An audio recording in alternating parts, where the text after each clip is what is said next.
നമ്മുടെ വിജയ് തമിഴ്നാട്ടിൽ പക്ഷേ ഭൂരിപക്ഷം കുറച്ച് നേരത്തെ നമ്മൾ 118 കിട്ടാതെ ഞാൻ ഇതിലൊന്നും വലിയ, അതായത് അത്ഭുതകരമായ മുന്നേറ്റം കാണാം. 109 ടിവിക്ക് മുന്നിട്ട് നിൽക്കണമെങ്കിൽ അത് അത്രയും വലിയ വിജയമാണ്. അതായത് വിജയ് ഇതിനു മുമ്പ് വിജയിച്ചു കഴിഞ്ഞു. തമിഴകത്ത് വിജയിച്ച് കഴിഞ്ഞു, വിസിൽ അടിച്ചു കഴിഞ്ഞു. വെട്രി നിശ്ചയം എന്ന് പറഞ്ഞതൊന്നും വെറുതെ അല്ല, ആ വെട്രി കൊടുത്തിട്ടുണ്ട്. ഒരു കാര്യം കൂടി ഉണ്ട് കേട്ടോ, എംജിആറിന്റെ വിജയവും ജയലളിതയുടെ വിജയവും പോലെയല്ല.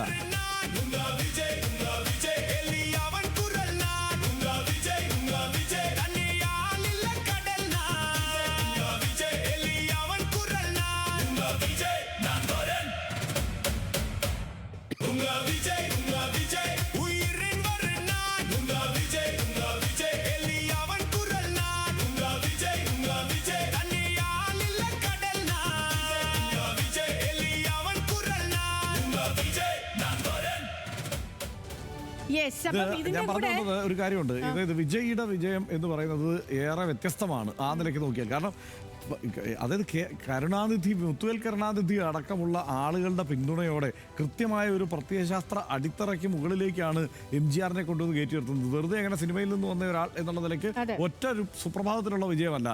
ജയലളിതയാവട്ടെ എംജിആറിന്റെ തണൽ പറ്റി വന്ന് രാഷ്ട്രീയത്തിൽ അങ്ങനെ വളർന്നയാളാണ്. പക്ഷെ അങ്ങനെയല്ല വിജയ്. ഏറ്റവും തദ്ദേശ തെരഞ്ഞെടുപ്പിൽ ആദ്യം വിജയ് അദ്ദേഹത്തിന്റെ ആരാധക വൃന്ദത്തെ വെച്ച് തന്നെ ഒരു ടെസ്റ്റ് ഡോസ് ആദ്യം നടത്തിയിരുന്നു. അത് സ്വതന്ത്ര സ്ഥാനാർത്ഥികളായി മത്സരിക്കൂ എന്ന് പറഞ്ഞു. 190-ലധികം സീറ്റുകൾ അവർ ഒറ്റയ്ക്ക് നേടി. അപ്പോൾ തന്നെ ഒരു ബെൽറ്റ് ഇവർക്ക് മനസ്സിലായിട്ടുണ്ട്, ഒരു മാറ്റം ആഗ്രഹിക്കുന്ന ആളുകളുണ്ട് എന്ന് മനസ്സിലായി. നമുക്ക് തന്നെ വ്യക്തിപരമായി ഈ ഓഫീസിലുള്ള ആളുകളുടെ ബന്ധുക്കളായുള്ള ആളുകളെ തന്നെ അറിയാം. അവർ പറയുന്നത് അവർക്ക് പലർക്കും വിജയ്ക്ക് പോയി വോട്ട് ചെയ്യാൻ പറ്റാത്തത് സങ്കടമുള്ള ആളുകൾ ഈ ഓഫീസിൽ വിജയിക്കാണ് ഭൂരിപക്ഷം എന്നത് നമുക്കറിയാം. അപ്പോൾ ആ രീതിയിൽ വിജയ് ഒരു ആദ്യം തന്നെ ഒരു സെറ്റ് ചെയ്യപ്പെട്ട ഒരു സ്ഥലത്താണ് വിജയ് വരുന്നത്. പിന്നെ നമ്മൾ ഈ നിമിഷം പോലും പറയേണ്ടത് അണ്ണാ ഡി എം കെ മുന്നണിയിൽ 12 പാർട്ടികളുണ്ട്. നമ്മൾ അണ്ണാ ഡി എം കെയും BJPയും മാത്രം കണ്ടാൽ പോലെ ബാക്കി 10 പാർട്ടികൾ പുറത്തുണ്ട്. DMK മുന്നണിയിൽ നിലവിലുള്ളത് 14 പാർട്ടികളാണ്. അതാണ് ആശ്ചര്യകരമായ കാര്യങ്ങളാണ്. CPIയും CPMും കോൺഗ്രസും SDPയും അടക്കം മുസ്ലിം ലീഗും അടക്കം ഒന്നിച്ച് നിൽക്കുന്ന സാഹചര്യം തമിഴ്നാട്ടിൽ കാണാം. ഇവിടെ ഈ ബാക്കിയുള്ള 10 പാർട്ടികൾ, അണ്ണാ ഡി എം കെ സഖ്യത്തിലുള്ള ബാക്കിയുള്ള 10 പാർട്ടികളെ അതിൽ ഏതെങ്കിലും എത്ര പാർട്ടികൾ സീറ്റ് കിട്ടിയിട്ടുണ്ട് എന്നത് നമ്മൾ കണക്ക് കൂട്ടണം. ഈ അണ്ണാ ഡി എം കെ പ്ലസ് എന്ന് പറഞ്ഞ് കാണുന്ന 68-ൽ എല്ലാവരും അണ്ണാ ഡി എം കെയും BJPയും ആണോ എന്നത് കൂടി നമ്മൾ അതുകൂടി മാറേണ്ടതുണ്ട്. ആ കണക്കുകൾ കൂടി വേണം നമ്മൾ TVK കാണാൻ. തനി വഴി വെട്ടി വന്ന വിജയ് വിസിലടിച്ച് അത് TVK വമ്പൻ വിജയത്തിലേക്കൊക്കെ ആഘോഷത്തിന്റെ പാട്ട് ഒന്നുകൂടി കാണാമെന്ന് തോന്നുന്നു. Okay okay.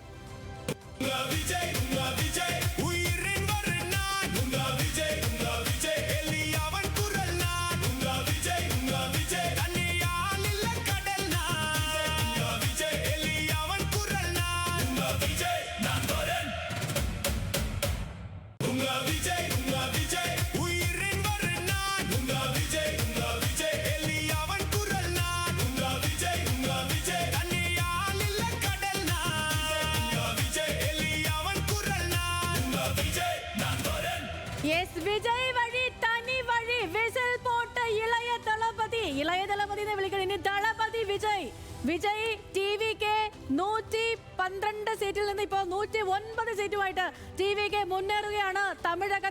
തമിഴ്നാടിന്റെ അടുത്ത മുഖ്യമന്ത്രി ജോസഫ് വിജയ് എന്ന് പറയാൻ അധിക നേരം കാത്തിരിക്കേണ്ടി വരില്ല എന്ന് തോന്നുന്നു എനിക്ക് ഈ സമയത്ത്.